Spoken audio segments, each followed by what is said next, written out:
everyone. This is the Easy Allies podcast. I'm your moderator, Kyle Bossman, and joining us this week, Ian Hink. Hi. Ben Moore. Bang, bang. And Brandon Jones. Pew pew. Bang, bang, pew, pew. Off the top, We have doing something weird too. Oh, you gotta. Yeah, Okay, absolutely. All right. Some business. We got some business to deal with. The Prove It ticket. It rotted out last week. It became the Like It potato. And no, like potato. Just like potato. That's it. So the Prove It ticket from now on will no longer upgrade. Anybody can use it at any time, once per episode. If you want to use it, just pluck it off the table. We got a new thing. Goals. Ian, what's your goal this week? To make Bloodworth laugh. Ben, what is your goal this week? To not say you know. Whoa. Or you know. Okay. Or any variation. Brandon Jones? To not say like. Ouch. Hardcore. Keeping that. And then my goal this week is to not say when transitioning between segments. That's a tough one. That's a tough one. We got our goals. Let us now begin. Corrections music, please, Jones. Pale Devil was in reference to White Devil, one of Raiden's from Mortal Kombat. Raiden's code names. That was what that was. I got my Little Big Planet story mixed up. Apparently, to get that one unlockable character that was the prototype character, you have to beat the final boss without getting touched. Can't believe I ever did it. That was super hard to do. Lumberyard is a modified Cry engine. Star Citizen was on a modified Cry engine. So it's really not that crazy that Star Citizen now uses Lumberyard. Thank you. What? Sorry, I know this is old news, but is it affiliated with Amazon somehow? Yes, Lumberyard is Amazon's engine. It's Amazon's Cry engine? Yeah, Amazon bought the Cry engine? Lumberyard is a modified Cry engine. I know that for sure, and Lumberyard is owned by Amazon. Huh. Yeah. More corrections on that coming next Yeah. week. Give me more. Let me know, everybody. Let's get this straight. We're very confused about this. You need to buy a not cheap converter to play mouse and keyboard Overwatch on PS4. So there is a converter, and the community's not happy about it. They're split on this thing. Blizzard's not happy about it. Oh, Blizzard's mad too. They don't want you playing with mouse and keyboard on console. They can't tell. It's not fair. They can't put something in the code that says, "Oh, I can tell you're playing with a mouse and keyboard." Apparently not. Huh. Okay. All right. I want to talk about the monthly game download. I want to talk about what Nintendo has said about the monthly game download for its Nintendo Network. Here we go. Officially from the horse's mouth. Subscribers will get to download and play a Nintendo Entertainment System, NES, or Super Nintendo Entertainment System, Super NES, game with newly added online play for free for a month. So, I mean, I guess it's up to us to determine what that newly added online play might be. Leaderboards. Yeah, that might be it, Jones. I think that might simply be what newly added online play And is. like maybe for games that had two-player, you can maybe play them two-player online, maybe. That's what I was assuming, but it is good just to read their direct language because you're right, it might just be leaderboards. And finally, there are many Beanie Babies worth more than $600 and corrections music. They're Excellent. so sad. I looked at them. They're in tight glass cases or plastic, but they're just in a tight case, and they're kept in there for all of their lives because they're so valuable. Like airproof and whatever? Yeah, and it feels wrong because they are cute little critters. It bums me out. But they're worth more than $600. The weird stuff with that is that, like, they're only... I mean, this is the same with everything, but they're only valued that because theoretically someone might pay that. Mm-hmm. But, like, you could kind of just take the whole thing and just... If everyone just settled down... You know, like a 600 Beanie Baby, if everyone just kind of agreed. Yeah. If we all got together and agreed, but no, somebody wants it. Yeah. It's that collector That mentality. one guy's going to show up and be like, $700. Yeah.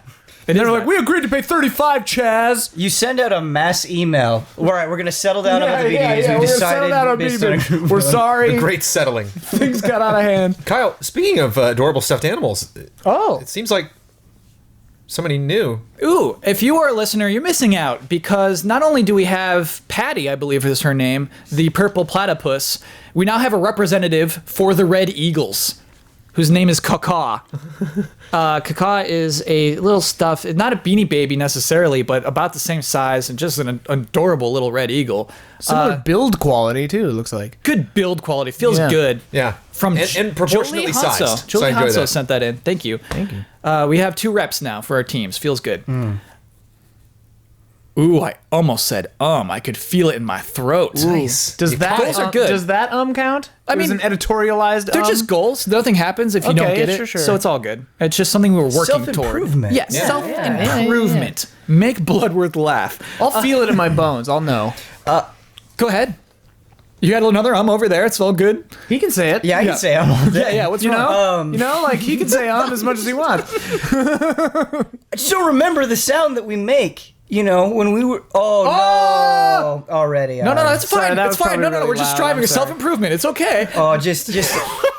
I was feeling so good, and now just mentally tearing myself down. Podcast is ruined. I'll just tell you right now. It's. Okay, thank you. It's like a motor revving up, is what it sounds That's like. Because when you're a snake, it's easy to think of. Yeah. Platypodes. The snake never made sense going th. Well, Wasn't okay, it a lizard? Okay. First They of were all, It was a Lizards, lizard. yeah. Yes, it was a lizard. Thank you for correcting us Wait, there. yeah. Wow. Yeah, it's been a while. Boy, it's been a rough couple of minutes for me. I want to feel talk like about the neither of us hot has been buzz on of the here for a week. while. Hot buzz. Hot buzz.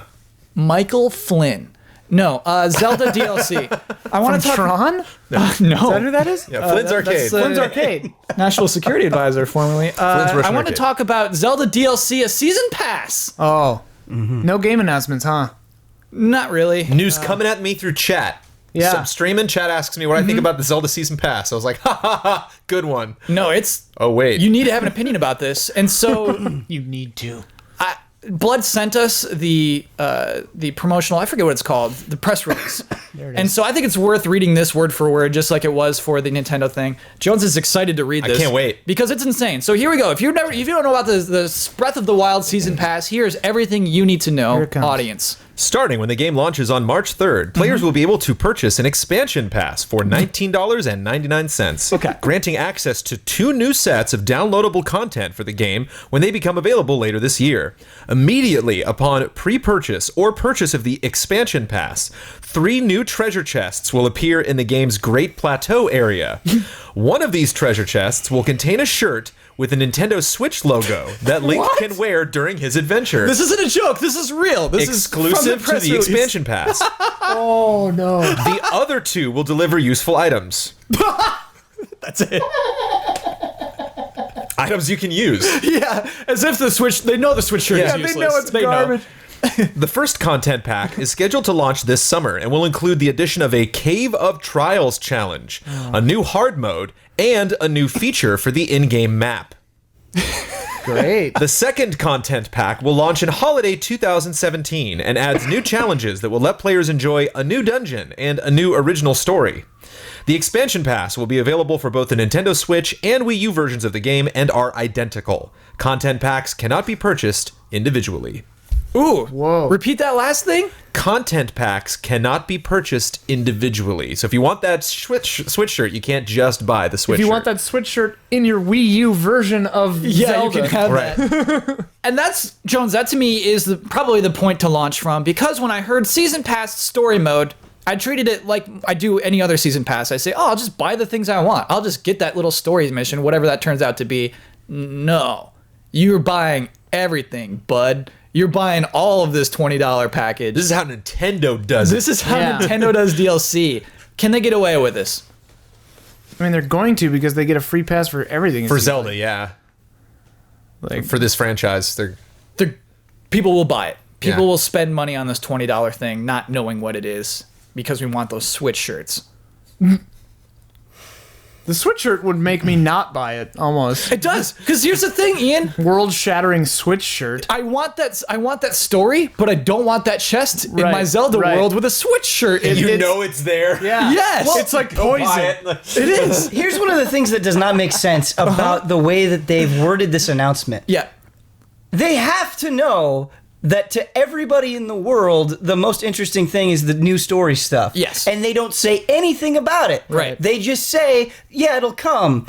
But they specifically say, here is a shirt with a Switch logo. You have to know how that sounds, and it's completely tone deaf, like Yeah. many other things about the Switch have been tone deaf in a really worrying way. However, I do think it's also important to realize that, like, how we view these things after they come out can be completely different, because with Resident Evil 7, a recent example, it was like, there's going to be DLC a week later, and it's just $10, and it's not necessarily super important story stuff. Yeah. That kind of sounded gross. Having bought and played that DLC, it really doesn't feel that gross. And although this Can you be is not- specific about what it is? Right, so it's this banned footage And there are different scenarios. So one of them is more of a puzzle-oriented thing where you're trying to get out of this situation. Oh, it's an escape room. Right, it's an escape room. Yeah, I think I've heard of it. Is Yes. it cool in practice? Yes, Cool. it is cool in practice. And there's another one where it's Ethan must die, and it's basically kind of vaguely like Call of Duty Zombies, but it's this very intense combat mode where the odds are stacked against you. You can die very, very quickly. And there's a that sort of currency and thing. upgrades Yes, according to those. Exactly. And in fact, Michael Huber has streamed all of this. I saw that If stream. you That would was like- cool. Yes, and it's a very good stream if you'd like to see it and see how this plays. But the point I'm trying to get to here is that there have been several times with DLC where it's not as gross as it seemed. Now, the immediate counter to that is there have been way more times where it's a lot worse than it sounded. But it's just frustrating when they don't give us anything to go off on, and clearly the most valuable thing. To me, the red flag here, and I mean, maybe my finger is not on the pulse because I'm not super keeping track of Zelda news, but like the new dungeon thing being for holiday 2017, that seems like to me, because I've heard rumors of there not being as many dungeons in this game, maybe, or like whatever, and this and that about the dungeons. There's going to be many mini dungeons. And, like, Damiani's 4 concerned main that there's ones? no big. Yeah. The thing to me that I worry about is like, oh, there's another dungeon and more things. That either is just another mini dungeon, or hey, this is the 5th or 6th or 8th dungeon that we couldn't finish in time to get this thing out for the Switch, so we're just doing it later in the year. Yeah. So it's like, after here's this just- game's been delayed so many times. So it's like, we're just not going to delay it. We're just going to take out this dungeon for launch and finish it a year later, and this is actually just finishing the game. But oh, hey, it's an $80 game. You know in the Wind Waker, that multi-layer thing where you go through and you just fight enemies until you get to the end? Yes. And you get that special item? Yeah. That's not something I look back on my time with the Wind Waker super, super fondly. When I think of I hate things those. I love about the Wind Waker, it's not one of Twilight those. Princess has one too. Yeah, right. And that was the point I was going to get to. Is this Yeah. is something that they've done multiple times before, and the wording on the content that they're The Cave of describing- Trials challenge. Yeah. That's We know what exactly that what is. it sounds Yeah, no. like. Yeah, we know what that Heavens is. no. Yeah. That's the thing. You only want... I think most people only want the second half of this thing. But they're like, no, you must pay for both. And like that's kind of just like, ugh. I mean, on the other hand, they could just charge $20 for that second one, so it's like, whatever. But Did we know what the 2 Witcher expansions were called when they like announced them originally? They're like, we're gonna have 2 expansions. Because I remember knowing that it was called Blood and Wine. Do you? Months in advance. Yeah, long time. way in advance. Because Blood would always remind me. It's like Blood and Wine. I'm like, oh Yeah. right. That's the only. But I know we're not getting that for I don't like think we 5, knew 6 the last months. one. I didn't think we know what the last one was going to be named. That's the only season pass I've ever bought. Was the Witcher 3 one. Even though I never got to that point in the game. I never played Blood and Wine. I didn't even mind it's buying downloaded. it. It's on Yeah. my PS4. Didn't even mind it. I was like, yeah, Support 'em. absolutely. This you don't feel good about putting money in.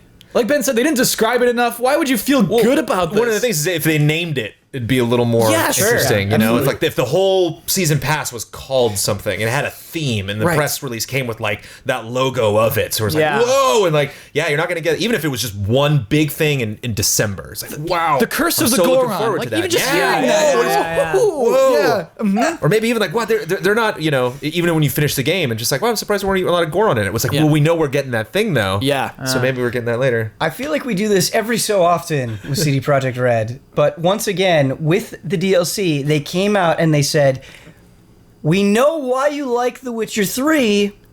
It's not because of the fighting. It's not because of these dumb little collectible things. It's because it's a lived-in world that has a great story. Guess what? We're going to give you full-length game-sized DLC that is exactly that. And people were... And then you would see people on message boards on Reddit being like, oh man, CD Projekt Red, I feel good about this DLC. And it's just... Why aren't more people doing that? It seems...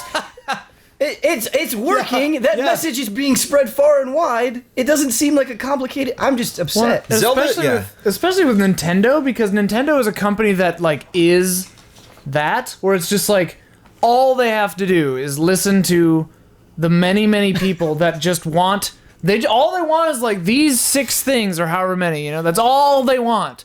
And Nintendo's always like, oh, okay, we'll give you that, but it'll be weird and like this. The And map's it's like, going to have a new feature. right, and it's like, or it's got these crazy man, that's controls, amazing. and it's like, we don't want these controls. We just want a sweet Zelda game. Ian. Like, we just want a Metroid. God. You could have a 30-second or maybe even less trailer. This is all the trailer is. Text appears on the screen. Come figure out the tale, and then you see an image of a Goron, and then it fades black to black of the cursed Goron. Yeah. Bought. Yeah. That's it. Yeah. That's the whole thing. I would buy it immediately. Buy it immediately. $35. It says Yeah, like, you're like, okay. available, 12/17, and just like, you're like, I'm there. Yeah. Yeah. It's like, and the funny thing with Credit like card number? Reggie, Like, yes. Reggie at the end of the Switch event was like, we've been listening. We have teams of people whose job it is to listen to. I mean, he didn't Which say is that true. exactly. I'm positive they have those sure people. that they have that, but they're ignoring them. But it's just like, they just don't get it. People don't want a Switch T-shirt. They don't want a weird press release like that. They want a Goron trailer. Yeah. You know what with I a want? price tag at the end. I want HD ice cubes. I want somebody cosplaying at PAX as Link in that T-shirt. Oh my god. Jones. Nailed it, man. I That's just brutal. gave somebody a little Yes. little PAX cosplay That there is for you. so Enjoy. good. Please, I want that. Oh. And just but like always sad. Yeah, but like over the costume, so the costume's like jammed in there. They It, like, looks I want them to bad. look really uncomfortable. Yes. Jones, that costume you might actually see at E3 this year. Oh yeah. Because it was announced this week that E3 will now be open Oh God, what a to the public. Good segue. well Thank done. you. Yeah. That was a nice segue. That's a big deal. That's a huge deal, and there's a lot to cover here. So what's happening is there are 15,000 tickets that will be available to the public. Anybody? 15,000? Yep. Anybody who wants one can buy one. There were 1,000 of those tickets sold for $150 to early birds. They're all gone, and so the remaining 14K are $250 a piece. Pretty expensive, but you can go any of the 3 days for as long as you want to. Any or all? Any or all. Okay. That's called the Expo Pass, whereas I think we get something called Press Pass or something like that. Industry Yeah, Pass, I think is media what it's or called. whatever. Yep. Last year, 50,300 people attended E3 over its 3 days. So not necessarily 50 each day. Over the course of the 3 days, there were 50K. And so they're adding 15 onto that, if you can kind of think of the ratios Sure. of how busy the halls will be. And do you remember E3 Live last year? Mm-hmm. E3 Live was the weird thing they introduced that was basically where they put the skating rink down in downtown LA. It's like in the middle of Staples Center, basically. Yeah. There's just a big space. And there were 20,000 people who attended that. I had no idea that was such a success. There's always a huge line whenever I walk by it. Yeah. So that blew up. E3 Live blew up, and I think that led to this decision this year of, let's just sell tickets to... They want to make money. Yeah. Yes. Yeah. So this has split the industry, absolutely. You see a lot of angry tweets about this. You see a lot of positive tweets about this. I'm curious where the panel stands. I'm curious what the positive tweets are. The positive what that tweets- angle is. Michael How Huber. this will improve E3. Hey, E3 for everybody. Right. That's good, Jones. That's great, actually. I'll be positive about this. Anybody who wants to go to E3 can. If it was your dream one day to go to E3, now you can for Yes. $250. Yeah, for a lot of money. Yeah, for a lot of money. like a still. lot of money. It's worth saying $250 is still a lot of It's money. a lot of Oh, money. yeah. That's a Switch. That's a console. I think in college I would have seriously considered it. Cool. Yeah. So that's good then. This is Yes. a good thing then, Ben. Yes. Ooh, hesitation though. Why is it not a good thing? Just because initially it doesn't seem like it seems like it could be handled better for everybody. I'm not of the belief that it's like, oh no, only save it for the press. Yeah. This sacred thing. I generally agree with Huber that E3 is just such a wonderful thing, and getting more people to experience it isn't necessarily bad, but maybe segmenting the days just to make everyone get around easier. Filter this out a little bit. That just seems like common sense. Yeah, when E3 Live or whatever it's called, when that was announced last year, we talked about it on the podcast, Game Trailers podcast at that time, GT time, got it. We talked about adding an extra day. Yeah. We said they need to do this. They need Yeah. to add an extra day. Instead, they said, we're adding all days. We said there should be a public day, like with TGS, exactly like Yeah, that. yeah. No, they said, you know what? We want to make that money, which is pretty crazy. Do you think this benefits the exhibitors, Ian? I mean, E3 is already pretty startlingly busy. Yeah. And I just think about Comic-Con, where on preview day, when I was going to Comic-Con for work stuff and trying to get stuff done, it was more people than I cared to be around. And that's Comic-Con preview day, where Yeah. it's like half or whatever. I don't know. And the now there's numbers. no preview day at Comic Con. Now Right. you can buy tickets to preview night. And it's Really? like, Yep. Oh, So there's not even that. They're like, you just 3 hours, and then first night for people to go in, for like hardcore collectors that come here every year to go in and get stuff, for press people to go in, make sure to get in there and check out those things. Actually, no, we're not doing that. Somebody anymore. saw dollar signs. Yeah, somebody saw, oh, we could charge for this? And so I think that E3, the place that E3 takes up for media, for us, and maybe even for people that like game trailers, we did E3 a little differently than we do E3 now. Yeah. Where we were filming more interviews and getting more gameplay videos, et cetera, et cetera. Now we're doing more taking appointments, playing games, and then doing our thoughts about them after. Reactions. And like, I think that they're still going to be doing appointments for press people. I don't imagine they will be doing appointments for ticket holders, public ticket holders, because that would be crazy. So it's like, I think that it'll just become more like, press people just need to make sure that you schedule times to get hands-on for the things that you need to do. I hope they have a good press, like media booth, like room, like PSX does. I love that. The way that PSX does it is the way that E3 should do it, where it's like you have a scheduled block of time. You can go into the media room, so it's even not that crazy in there, and then you just have access to everything, like all the, most of the main stuff. And then you can just do it all, and then you leave, and you're like, okay. That room is the best. It's the best. At PSX, there was a separate room in the back where we were allowed in because we were press, and I got to play Parappa with people who were working on that game. Yeah. And ask them questions directly and interact with them. That was so fun. Like I played the Uncharted 4 survival mode with Quentin from Naughty Dog at PSX. The teams, and like, having the teams I don't there, even that's so love great. Uncharted, and I was like, hey, this is fun. I had a lot of fun, like it was fun to play it with people, and like they were explaining to me why the thoughts that went into things, and like I actually made a friend with him, but like stuff like that I think is important. And I mean, E3, we get all the big juicy stuff from the press conferences anyway, most of the time, and then some of the impressions that we get after the fact are there anyway. So I think that the value of waiting in a long line to play a game for us is probably diminished anyway, because we might get appointments for the ones we want to play. So I don't think it's going to negatively impact us really at all. It's just going to make E3 crazier and more busy. Yeah. Which is whatever. It's already crazy and busy. So. I think it's right. If you think of 15,000 on top of 50, it's like this much more crazy. It's like a little crazier. Yeah.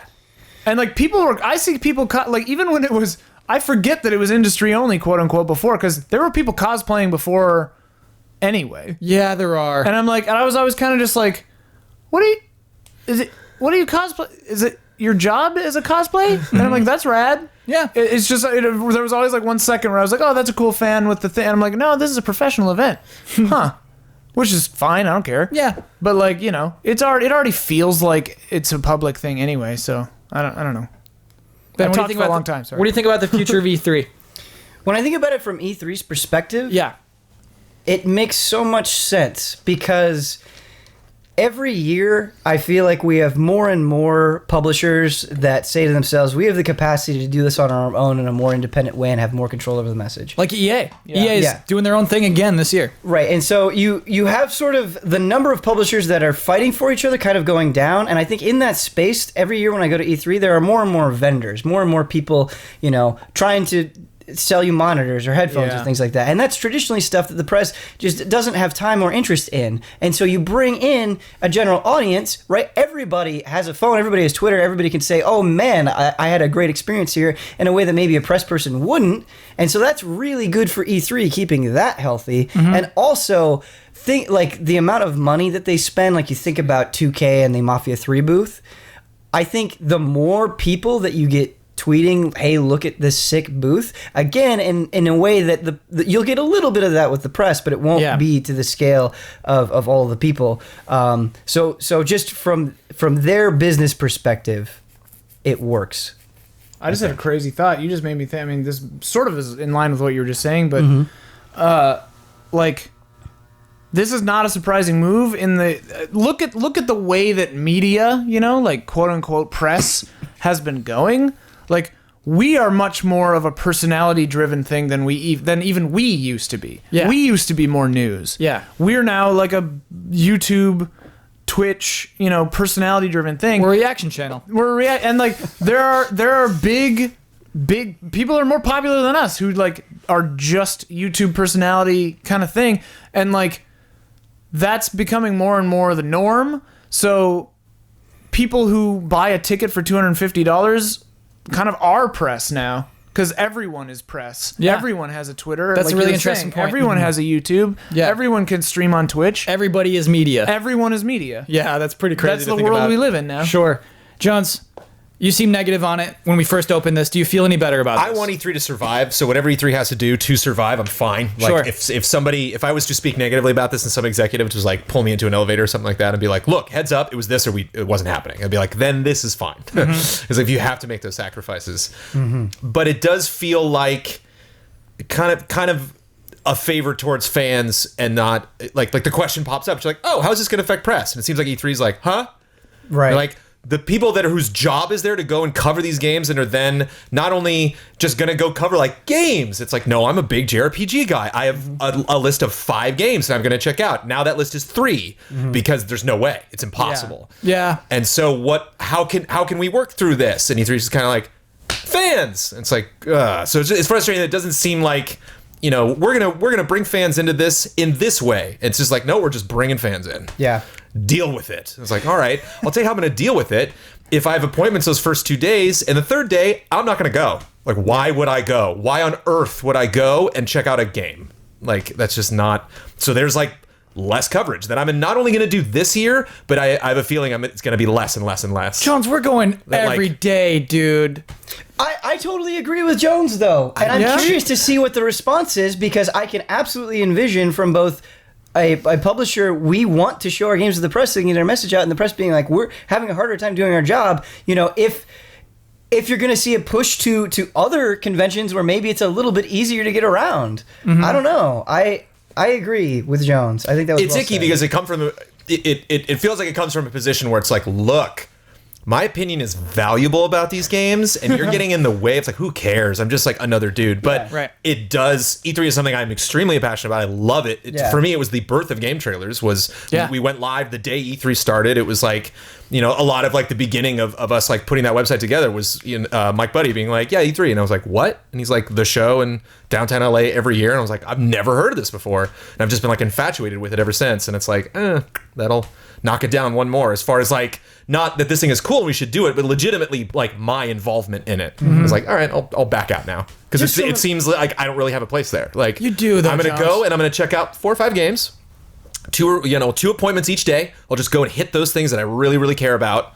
But like after that appointment's done, I'm not going to be like, let me go to the show floor and see what. There's no seeing. There's nothing. Like there's one other game you can maybe go see. I went in to the Sea of Thieves line last year, 5 hours before E3 ended, and the guy was like, yeah. I'm like, if I get in line right now, he's like, it's closed. It's not going to happen. And I was like, yeah. That was like my goal for the day, and like when I went over there, he was like, "No." I remember VR was really hard to get into. There was a 6-hour line for the PlayStation merchandise store. At and like, PSA. I love once. I waited in line last year for an hour and a half to play Recore and loved it. I was like in line with great people. Like we had a great conversation going in.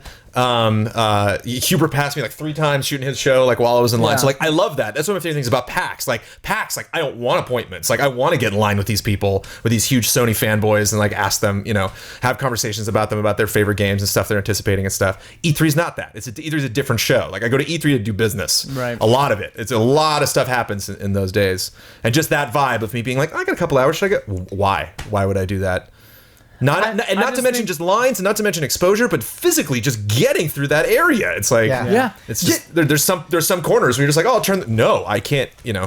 This is crazy. I physically can't get through this intersection here. Just to echo what Jones was saying, I remember getting to at E3 an hour before the show opened because I wanted to play Breath of the Wild so badly. I get there 15 minutes after the show started. They said we are booked for the day. I forgot about that. Like, don't get in line. You're not getting in. Right. That no general public. Right. Yeah, that was pre-general public. Yeah. And you can have an event like that and bring people, and that's fine. But if you have a press event, they're like, people can come too. It's like, well, just let them. Just make that the event, but don't like pretend it's both now. Like, I think that there'll be growing pains like crazy this year. But I think about Gamescom. When we were at Gamescom back in the day, a number of years ago, that's a public event every day. And just No, they have press and public days. Oh, right. But even on the public days, they had really good appointment scheduling. They had really good media rooms. They had areas where media could, charge cameras, and they had editing rooms. Like, you bring your own laptop. They didn't have computers, but like, they just handled it very well, and it was very organized. And it's busy and it's crazy. I just wonder, like, E3 is going to need to do that if they still think that kind of press coverage is relevant, which I'm honestly not certain they care. Right. I don't think that they care. I think that Ben hit the nail on the head when he was like, this is 15,000 people tweeting about our game, our monitor, our headphones. That's better than the some same cynical podcasters who are going to trash your game. Yeah, or who are not going to talk about your headphones, or who are, them, like, me tweeting something, reaches maybe a few more people, but like 15,000 people tweeting about a thing is going to reach more people. Yeah. And like, we react to the press events, and that's the stuff that gets the coverage more anyway, and they can still do that, and it doesn't affect anything. So I wouldn't be surprised if E3 continues this route and is Gamescom later. Maybe there's one press day and the rest are public. To play devil's advocate with myself, though, Ooh, nice. I like this, imagine Ben. you get all of the, I don't know. Let's say you get a barn of influential games media people, right? Just whoever that is in your head, right? Imagine they're all, them all up in a saying barn. simultaneously, E3 is terrible now, this is awful. Does that create a counter mentality that kind of invalidates or goes against the big sea of people that you're letting in? I actually don't think it would. Okay. I think that the fans, they would open up more tickets to the public, and the fans would say, more for me. Yeah. I want to go play Breath of the Wild. But I if want to the go fans, play this. like, imagine you're a fan, though, right? You go to E3 and you have it in your head that, all right, I'm gonna get to play Half-Life 3. I'm not, I'm just, Bloodborne I'm just 2. using a meme here, okay? And you go to E3 and you can't. You wait in line all day. You waste your entire E3 and you get to play Like you with Zelda. Right. Like you with And- Zelda. Right. Or even if you do, imagine that you just spent your entire day playing that 15-minute demo or whatever. Yeah. And is that worth it to you? Maybe for some people, absolutely. It is worth it. But for for a others, lot of perhaps people. not. Maybe they made a bad choice. Maybe they're like, I want to play this game, and I didn't like it very much, and that was my entire day. Yeah. That's why it's kind of like, I just think that there are smarter ways to do all of this. Like, services like PlayStation Now, Sony could just stream demos of all of their booth stuff right to your house. You don't have to download anything. Do you know what's funny, Ian? You know? When I rewatched the original PlayStation reveal, that's something they said they would be able to do. We'll be able to stream demos We'll be able of to any stream game you demos. ever Yeah, want. yeah, That's a exactly. great idea. It's like, but we have that. PlayStation Network doesn't have that technology because it's like 7 megabytes down. But like, the technology exists. We live in the future. Just have more units of Breath of the Wild. Or like, Well, I don't even think you'd have to get that complicated with streaming because No, I yeah, think I it's just fair to mean, say like- that PSN would almost certainly buckle. Oh, absolutely. It buckles. But it's buckling imagine, right now. E3 is a big deal for them. And especially, you think about Sony and how they've tried to make E3 this big celebration and announcing crazy things. Imagine if, you knew you were going to go big on it, and so you said, all right, this next E3 a year from now, on PSN that day, we're going to let you download demos. Right. Or have that available somehow. Or for Xbox or anything. It doesn't... Yeah.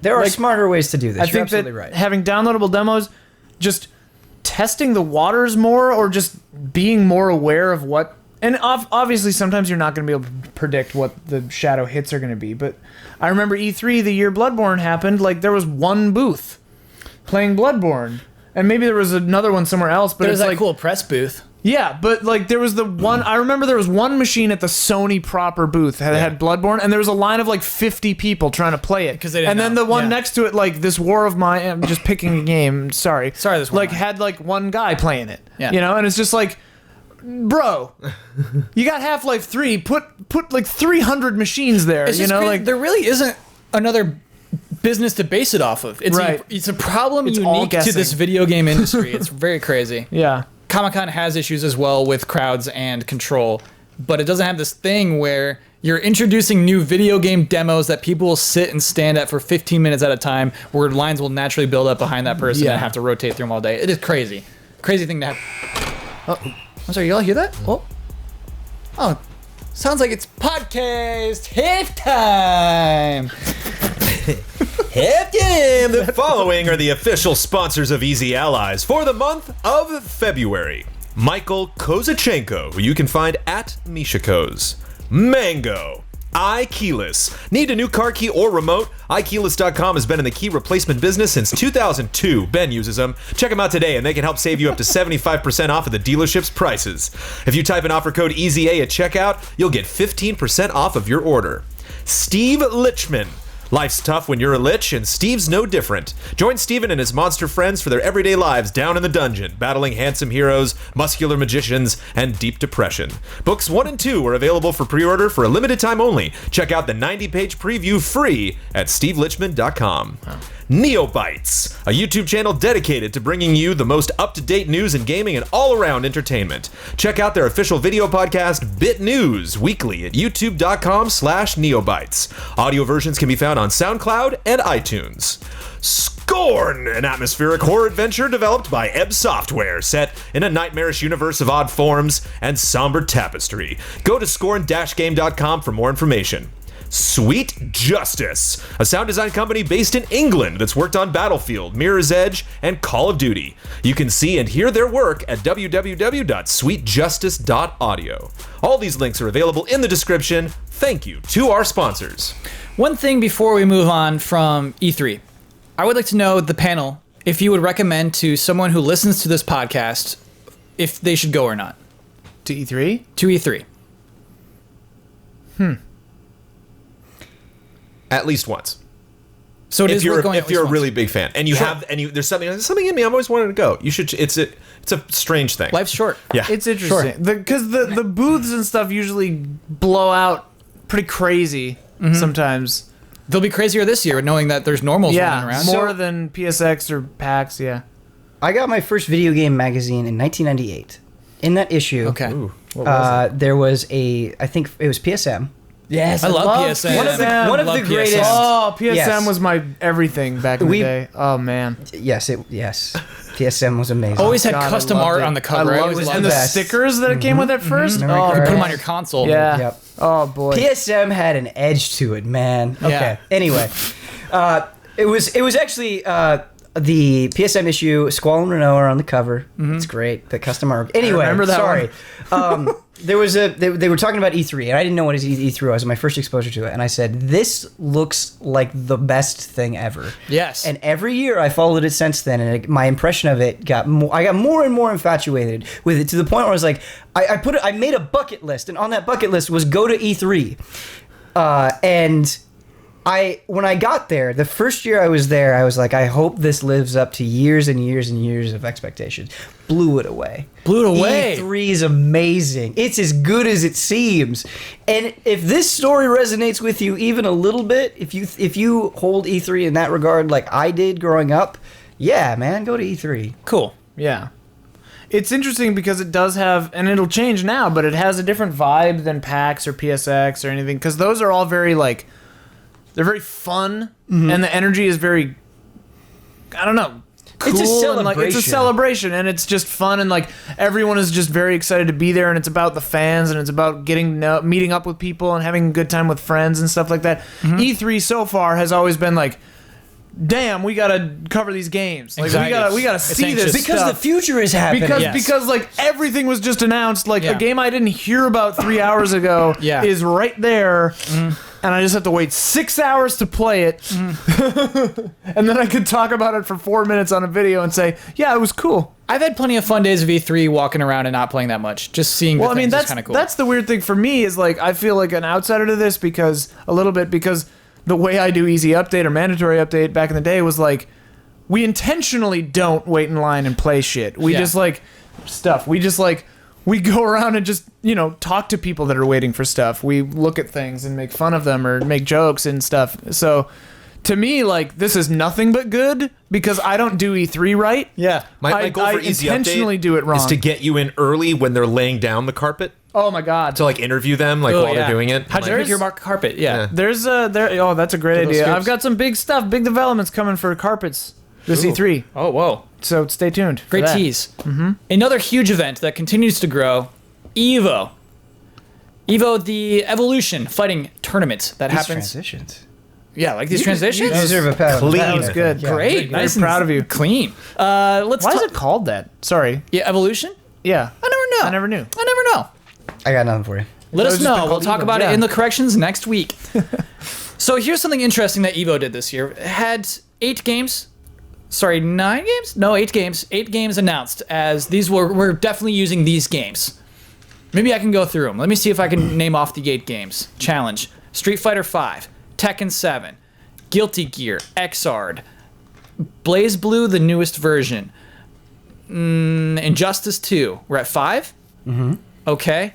There is 2 Smash Brothers games. There's Smash Brothers Melee and Smash Brothers for Wii U. And then there's one more game. Did I say Street Fighter V? I totally did. I said Tekken 7. So then there are a couple pairs. Is it Marvel? No, it this is isn't. Injustice. No. Injustice 2, I said. Right. What is that last game? Mortal Kombat. Ben, do you know it? King of Fighters 14? Yes, Ben. Nice. Classy, dude. Thanks, man. Ben. I know it wasn't coming to me. It really wasn't coming to me. I'm glad you're here. So, as Ian suggested, as I was having a hard time pulling right there's some games missing from that list. And so what they did for their 9th game, the 9th game of the tournament, they opened it up to a vote. Oh. Not just like, hey, here's a little list of games. Please vote on the one that you want to win. They said, I really love that they did this. They set up an option of 9 different games. You donate money for that game.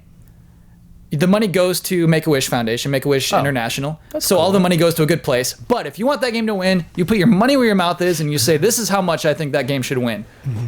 And so I kind of want to play a game. Ben already knows who won. So I kind of want to, we'll play this with Ian and Jones. Okay. I'm going to list off the nominees. I want you to tell me who you think won, and then maybe we'll even like go closer and say who do you think got last and things like Okay. that, because All right. actually the results are very interesting to me. Okay.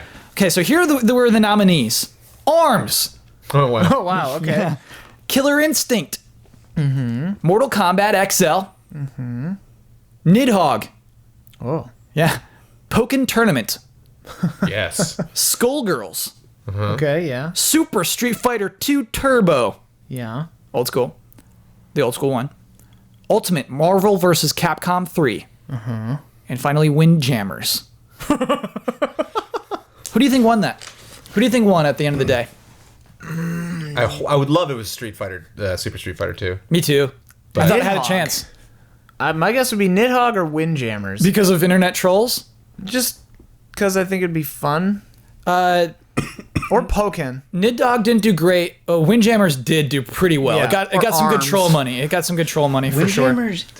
Troll donations, I love it. It's gonna be it is going to be the greatest group stream. Easy Windjammers. out. Some Yeah, terminally ill child is having their dream come true thanks to trolls. So of those 9 games, Windjammers was 4th place. Oh wow. Jones, do you have a guess of which one won? Sorry, go ahead. Yeah, Nidhogg popped up when that was mentioned for Yeah. some reason. Like for some reason, I could see arms. Nidhogg was 8th place. It got $158 donated Wow. into Okay. it for its Brutal. name. Never Okay. Marvel. So versus second to Capcom. last. I could see arms being a crazy upset because you're locking and loading us for a Arms- shocker. ARMS got a lot of troll money. It got $1,337, which is elite, which is just the still funny joke. Skullgirls 5th place. is like my random take. Ian got it. It was Ultimate Marvel vs. Capcom 3. Yeah, Oh, I was okay. gonna say it's The gotta be shocker Marvel. was 2nd place, Pokken Tournament. Wow.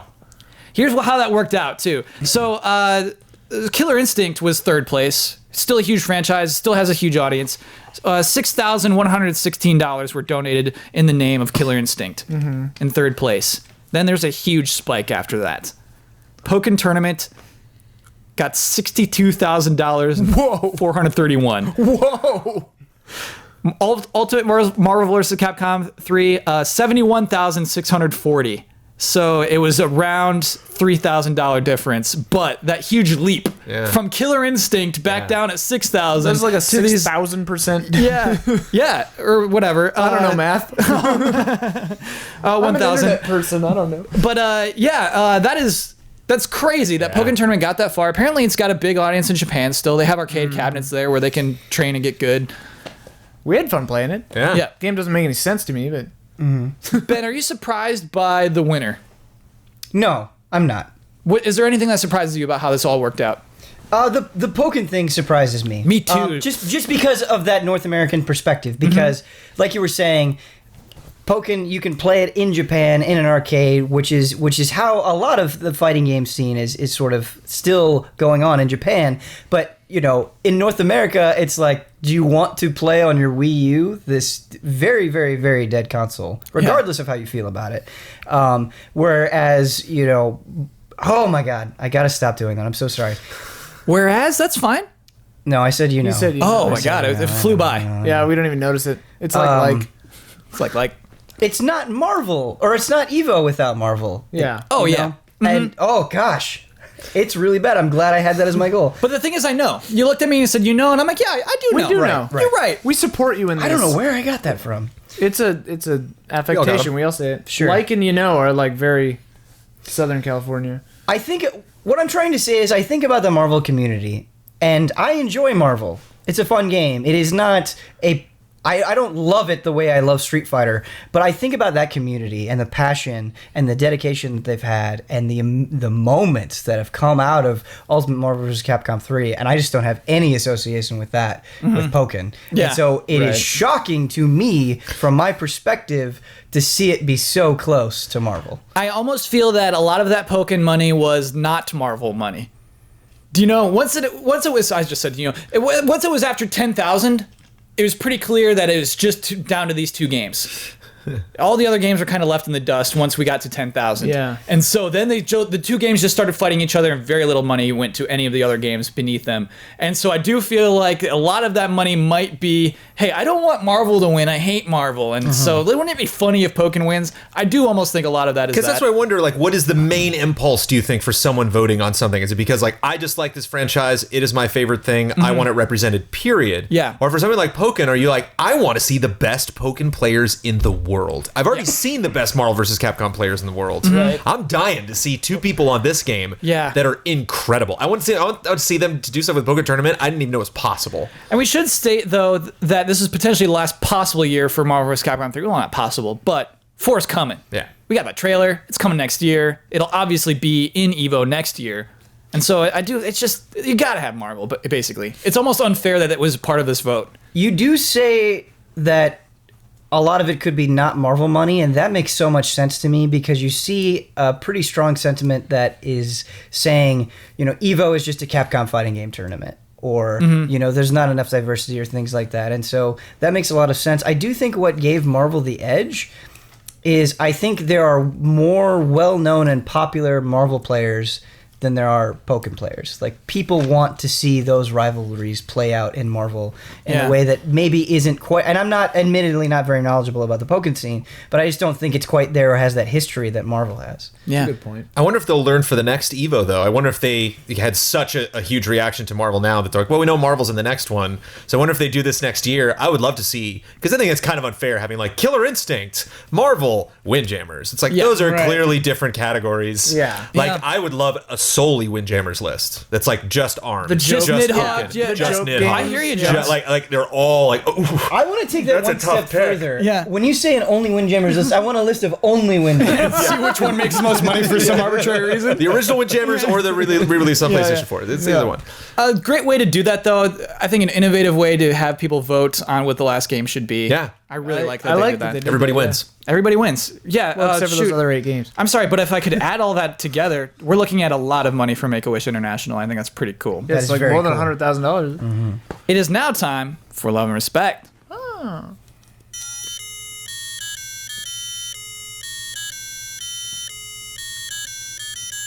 Love and Respect. Okie dokie. We're doing great, but let's do... Is that a song, or is it just that little ditty? What do you mean by that? That's Is just it like Rufus is it jamming. referencing something outside of that toy? I feel as though somebody would have told us by now. Yeah. Somebody Like, would have yeah, found it. It's not like some kind of Probably YouTube. like Would've is been he like, a hey. reference to something? Is he a He's like a Furby, for sure. He's a Furby. Okay. Yeah. Yeah, that's true. It's just a jazzy ass Furby. That is very funny to think that somebody wrote a song just for a Furby toy. Yeah, it's weird because it has kind of like a medieval scale to it. It sounds kind of like a Robin Hood theme. It is such a strange tune. It is not jazzy. No. Here we're coming through the forest. Yeah. It's like Sherwood Forest or whatever. It's like, okay, all right. Do do do do. Yeah. Oh man. What is that strange jazz monster you've got there, Robin? Oh, his name is Rufus. Yeah, I That's want to see like furry, John. I want to see a row of dudes with like those really long trumpets, like Yeah. Herald trumpets. Yeah. Love those. Anyway. If you know the writer of Rufus's tune, please contact us. We're desperate to know. We want to have him on the. We want to have them on the podcast. Yes. Gosh, that'd be cool. An amazing guest who wrote the chip tune. Anyway, I sidetracked us. the tune. You can even just make it up, and we'll have you on. He's like a super long as you tell us a good snooty, story. like Professor Lee guy. McDonald's came to me asking for something innovative, and I believe I supplied that. I made $350,000. Just scribbled sheet music all over the floor. It's a madman. Yeah. I wrote it mostly on Post-it notes. I lost half of them, and that's why the song is as long as it is. Ends unresolved. Okay, I want to do a tough one. I want to do, because we just did a game, we had fun with a game that was basically a game. Let's do a tough question. Ooh. We're not gonna do Ooh. We'll do a game, but I want to move to a tough one first. Ooh, yeah. We can spend some time on this one. Labeled T for tough. Yeah, my stupid notes for Started each question. classifying it. Do you do that? I don't. I kind of work on a star system, and I try to remember like the tone of each one. This one's got a heavy tone. like You ready that. for a Whoa. heavy tone, y'all? All right. I'm into it. Hi, allies. I have a rather spicy, as in Ooh. heated, cultural question for you. There we go. I'm spiced. Spice it up. In light of the news that Resident Evil 7 has been censored to remove certain graphic images, not in the West, but in Japan, where it was developed, Wow. what does that tell us about how Americans view violence? Or more aptly, how the world thinks Americans view violence? Considering that most cases of censorship from Japan-made games are about reducing sexuality, what does that say about our two cultures? Have we evolved past the stereotype of Americans being prudish, but loving gore and violence? Love and respect, Jeremy, aka Dr. Acula. Dr. Acula. Doctor. Edward. Love it. That's nice. What was censored? Sorry, I don't know what was censored. Not clear either. Just one example. But this would be happens a lot. Awesome. Probably some arms getting cut off and the blood that comes out. But it was and violent decapitations. stuff, It was not absolute sexual violence, stuff. Okay. right? I kind of take issue with the question a little bit. Mm-hmm. Because And I handed you softballs, Ben. Spicy in unexpected ways. that's fine. When you pick out one example and you Yep. say, "All right, how what does this signify about our culture right now?" Yep. I think it is really hard to use that in such a way because we don't know the story, and it could be for many reasons. I would hate to generalize something based off one specific example. I mean, yeah, it could be as simple as this happens in America, where it's like a product is about to come out, and then the World Trade Center gets blown up, so they take that out of Spider-Man. That happens a bunch? Well, it happened once, but no, or like school shootings, or like any terrible like a terror event or some kind of localized event happens, and so then you tailor the product in that region to take out sensitive material that might be innocuous were it not for that crazy, weird, random thing that just happened to that building. Mm-hmm. You know? So without knowing more, I don't know. But Well, it's an interesting question because, well, last week we dealt with a question that sort of called Resident Evil 7 a very Western game, but the game was developed in Japan. Mm-hmm. It's not as if they added those things for Westerners. They took it out for the Japanese audience. Right. So I think Yeah. that's already kind of weird. To me, it's the developers probably didn't want to make the game censored for Japan. It sounds a lot like a very specific issue that came up, and not like a sign of the times. Well, it happens a lot. You know, And like- honestly, this kind of thing does happen a lot. But in Violence. horror specifically. Sure. that there's some kind of fear at Capcom that something is not represented well, or that the creative talent on that game went too far. I really wish we knew specifically doesn't- what it was. I will say there is definitely a trend that I've seen in my lifetime, especially on television. I think we can specifically look at television, where things you can watch on basic cable are just absurdly graphic in a way that they wouldn't have been 15 years ago, 20 years ago. It Yeah. just Oh, never yeah. would have flown. Language too. What about Language, that, what about absolutely. that butt in NYPD Blue? Yeah. Well, like they had to. There was something The about. first male bare ass on television. Yeah. NYPD Blue. I don't see those on TV anymore. There was something I about look, dude, real hard. CSI. They wanted to be able to.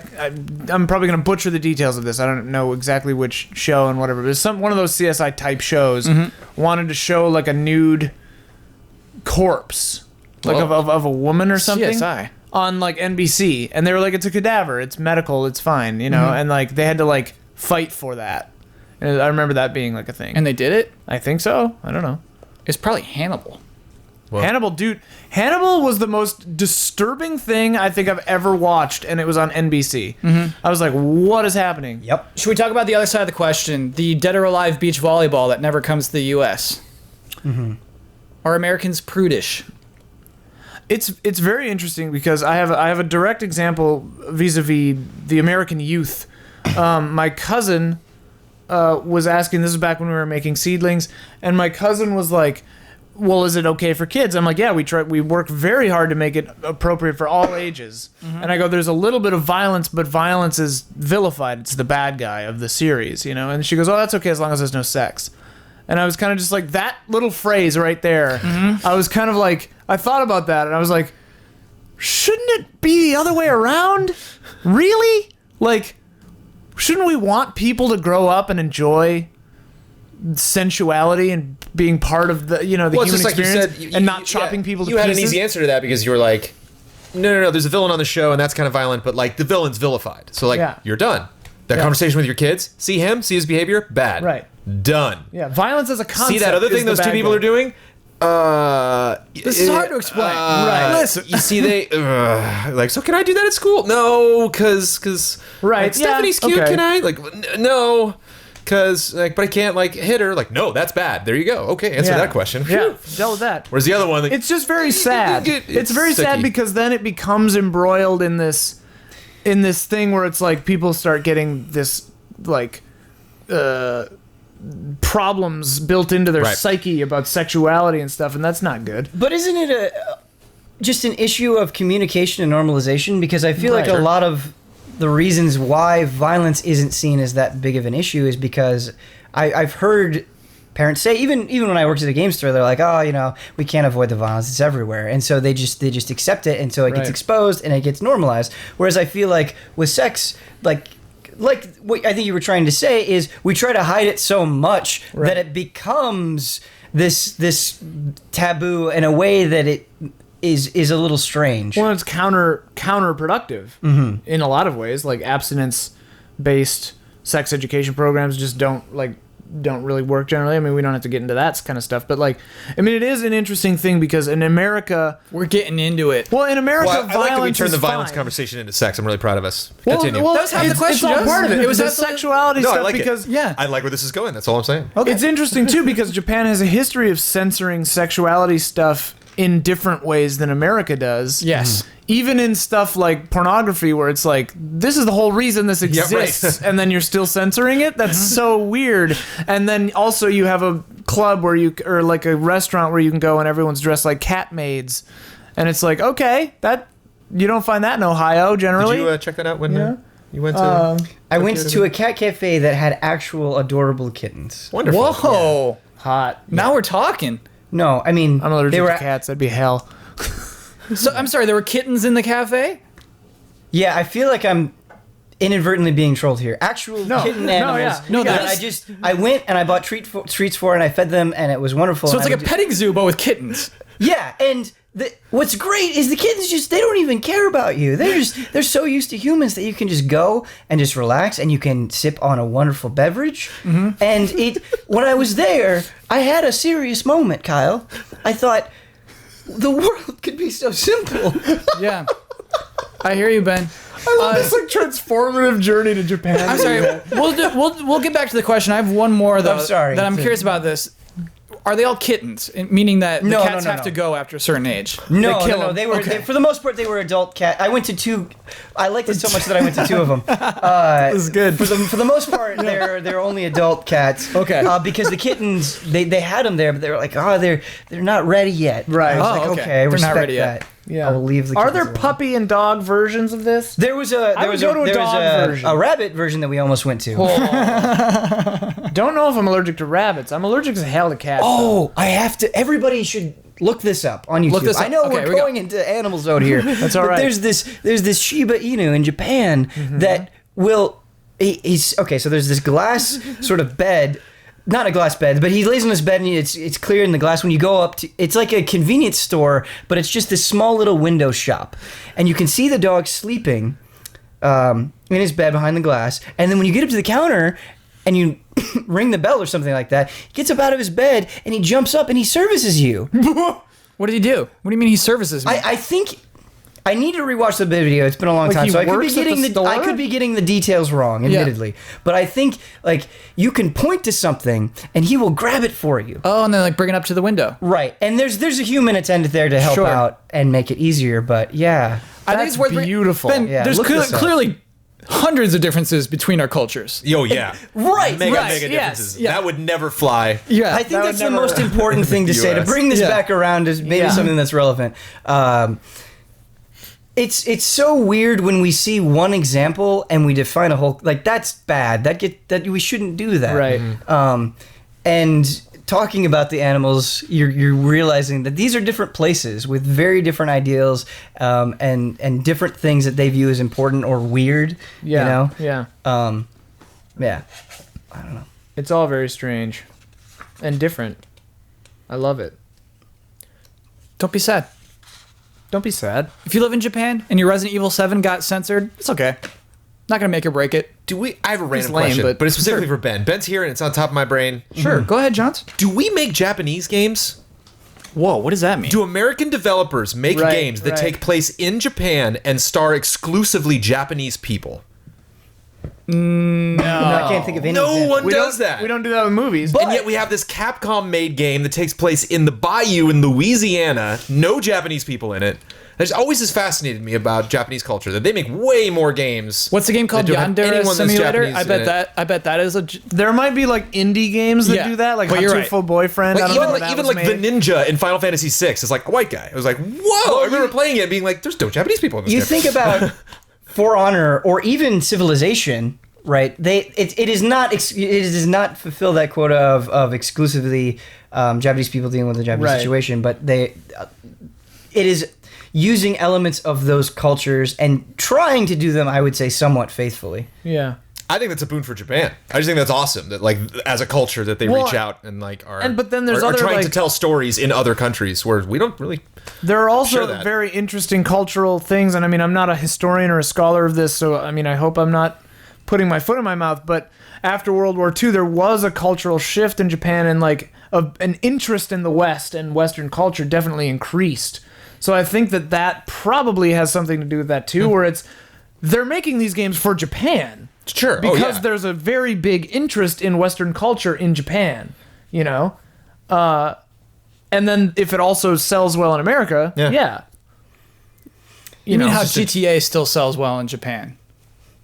I mean how Resident Evil 7 still sells well in Japan, sure. even though it's set in America. You do have the thing, though, where, especially from independent developers, that are making note for note those classic 16-bit JRPGs. Yes. Oh, you know, and they're following those templates. Or visual novels. Yeah, or Huge- visual novels. yeah, huge, absolutely, like, that's a great Japanese example. influence. Cool. So in the indie scene, yes, but Ubisoft isn't.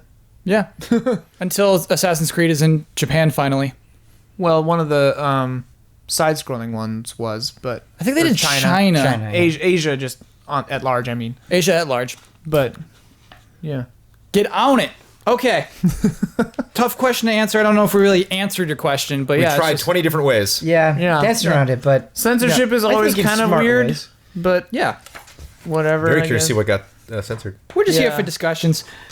Hey allies, I have a simple competitive game called Button Mash. All right. Choose a controller. Then each ally says an input. It says one of the things. D-pad is going to count as one button, by the way, so it says right there. As is A. Any standalone button is its own input. Keep that in mind. Keep going through controllers, taking turns until someone makes a mistake or duplicates a previous response. Then they are out. If you say every button on the controller, we'll just say we all win. Okay. To win, the next ally must answer input. Okay, cool. So let's do that. So we all pick one controller. No. I actually have the controllers. Oh, nice. And then we'll just go in a turn in a circle. Oh, no. And the three So of you. It's not gonna be repeat PS4, or is gets it? a button wrong.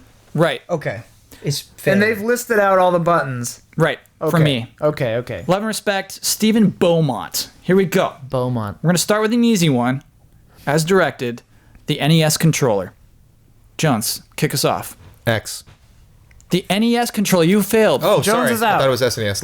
Lost immediately on the first one. Okay, so that's how that goes. Okay. All right. Disqualified. That's how the game So works. wait, do Ben and I have to keep going then? No, that's it. That's the end of that round. Okay, here we go. Oh. All right. So this is a co-op game. Yes. Not competitive. It's a All co-op right. game. Sorry. I think it was meant to be competitive, but I like playing it this way. All right, the Genesis controller. Oh no. Ben, we'll have you start on this. Actually, we should have Ian and Ben go now. Okay, so let's go back to NES controllers. I was Sorry. gonna say we should go each controller All right. until we scrub Okay. out. All right, Ben, NES controller. A. B. And now he goes again. Oh, start.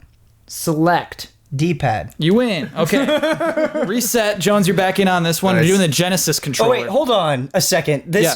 Second generation Genesis Okay, controller. so I'll say. 6 button, not 3 button. 6 button. Okay, that's Okay. important. Yeah. Okay. Jones. A. Okay. C. Why? B. D-pad. Yes. Start. Oh, you monster. Select. No. Damn. Jones. What was it called?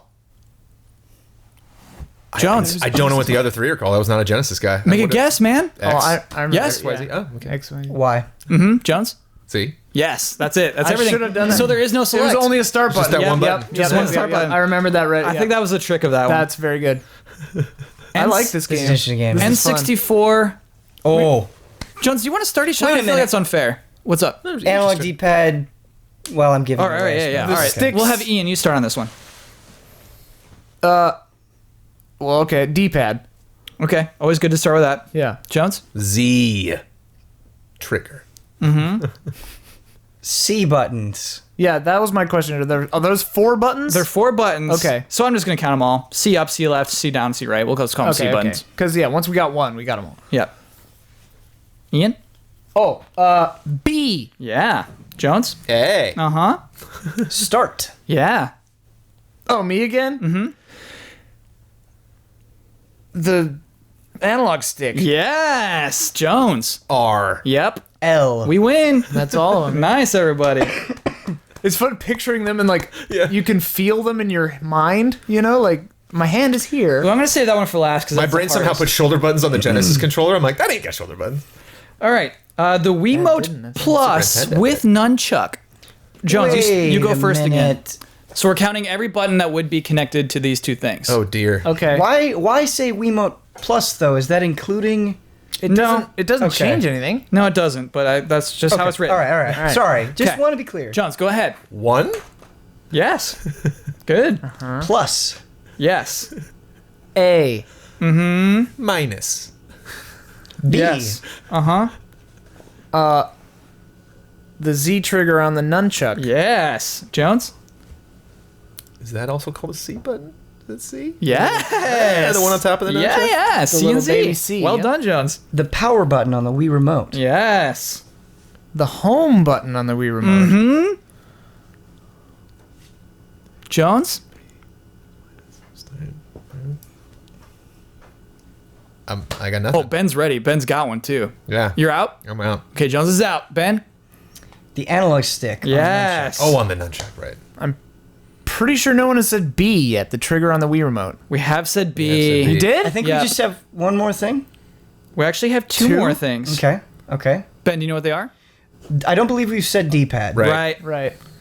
As far as the second thing, I think I know it. Do you know it?